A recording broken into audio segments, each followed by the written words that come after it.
Great American Recipe is a competition series that brings contestants together to celebrate America's diverse cuisine. We are gearing up for the season 3 finale Monday on PBS. We have host Alejandra Ramos here to chat more.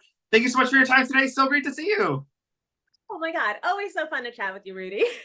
I mean, this season has just been incredible. New location, new judges. I mean, these competitions have just been like incredible. It's exciting, right? We freshen things up. We've got some fun, this amazing, gorgeous new barn. We're in Nashville, Tennessee. We took the show on the road, and yes, we have 2 new judges joining our family. We've got Francis Lamb and Tim Hollingsworth, and then of course the incredible Tiffany Derry. So it's been a really, really fun experience. And then of course 8 amazing new home cooks joining us for the party. How does this moment feel as you're gearing up for the finale? You know, everyone has a unique viewpoint. Everyone's put in their best, but there can only be one winner. I mean, how does this moment feel as we're kind of gearing up for the finale? It does. I mean, there can only be one winner, but as you know, because you've seen past seasons, everyone's a winner on this show, right? There's such beautiful community, there's such beautiful camaraderie. They become such great friends. I mean, and these are friendships that last. Like I hear, like from season 1, they're still hanging out, going to each other's weddings and parties and things. So this is it's a real friendship and a real community that develops, and so it's beautiful to see. But also, we're just so excited to see their growth throughout the season and to see the way that all the lessons that they learned from our mentor judges kind of culminate, right, and like play out in these incredible final dishes.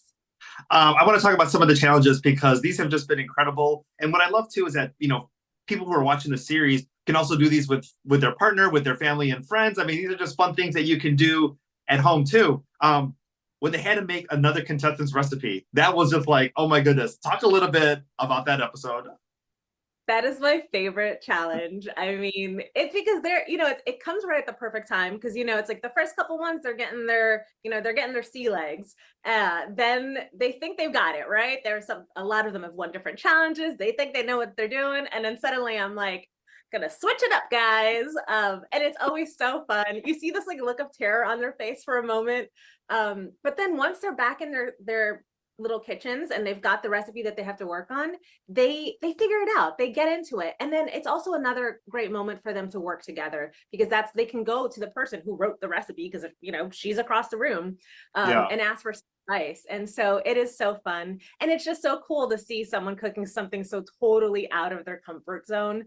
That's my favorite one. I laughed so much during that challenge. Yeah, no, that one was incredible. But I also love when they get to pick out like their favorite ingredient or the go-to ingredient or the meals that they celebrate with, because obviously you have those moments in life that is a big moment with you or that you're celebrating with your family. And you're like, this is the go-to, either dish or meal or restaurant that we go to. And so many people, can connect with especially with that episode. Exactly. I mean, that's the thing is, right? Food is the central part of so many of the most important moments in our lives.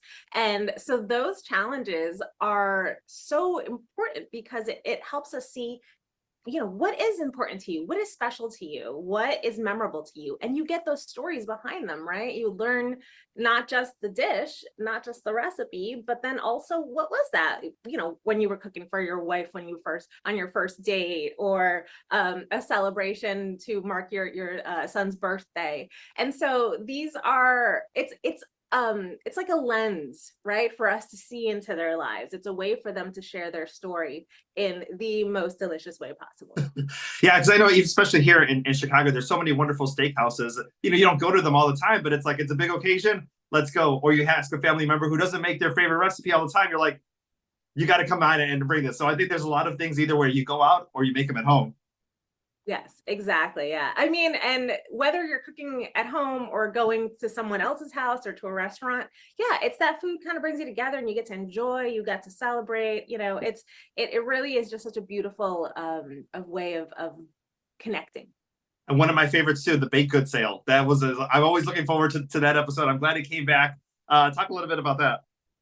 We love our bake sale. That is one of my favorites. I mean, we all grew up with bake sales in this country in so many different ways. And I think that it is such a very kind of a hallmark, right, of the food culture in the United States. And so it's really cool to see these cooks put their little touch on it. And even having cooks like, for example, Ajo, our West African chef who's from Togo, she's like, I'm not a baker. We don't bake in Togo. We don't have ovens. But she took her recipe that was like a plantain thing that would typically be cooked on a stovetop and turned it into a baked dish. And it was, it was such a hit. Everybody was wowed by it. And so it is such a great format to see people add their own spin and teach us about their culture, their flavor profiles, their history and story in a way that feels like familiar. What do you learn, especially after every season, especially after this one, or something that you take away as far as like an ingredient or a technique or just a way of cooking food that you're like, oh, I'm always going to treasure this, so this is something I'm always going to keep with me? Well, I always learn something new. I mean, this season there were some ingredients that none of us had tried before. We've got this incredible cook, Kim from Alaska, who brought reindeer. We had reindeer for the first time, all four of us. So the judges and I had never tried it.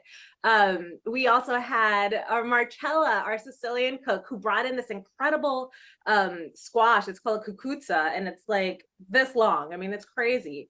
And it was so amazing. I remember, like, my dad watched the episode and he texted me. He's like, "What does that taste like?" And I'm like, "Oh," I was like, "It's like chayote, which is a Puerto Rican a vegetable." And it was just such an interesting way to make those connections, to try new flavors. Yeah, I always learn so much from the cooks. Whenever time I'm using like garlic or ginger in the kitchen, I'm thinking of Ajo. It really is even if you're not actively following a specific recipe, I think those kind of things sort of like feed into your cooking and into your dining. And maybe you see something that reminds you of an episode when you go out to a restaurant and you're like, oh, let me try it. I haven't tried okra. Let me try it. That is amazing. Well, I'm gearing up for the final episode. I cannot wait. Of course, that's going to be airing Monday, August 12th on PBS, The Great American Recipe. Season number 3 coming to a close. Alejandra, always so wonderful chatting with you. Always so much fun. Thank you so much, Rudy. Thank you.